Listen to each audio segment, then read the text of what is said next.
ধন্যবাদ দিতেই হয় গোলরক্ষককে। আর সম্ভব যতটুকু চেষ্টা তিনি চালিয়ে যাচ্ছে দলকে অনেক আমার নামা করার গোলরক্ষক। অসংখ্য ধন্যবাদ। মিনি ফুটবল টুর্নামেন্ট অনেক ছোট দল, দিনের বেলা হলেও কথা, এখন কিন্তু রাত রাত্রের বেলায় কিন্তু দিনের মতো অলক হয় না। শট ছিল, গোলরক্ষক কিন্তু চেয়েছে বল তার পায়ে এবং সেখানে চলে গেল গোলরক্ষকের অনুকূলে।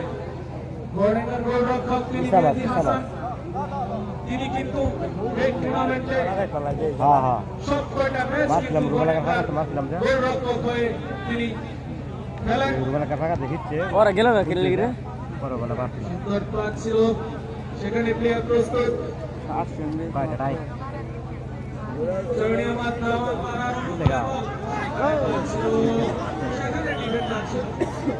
তিনি উড়িয়ে মারলেন, চলে গেল মাঠের বাইরে।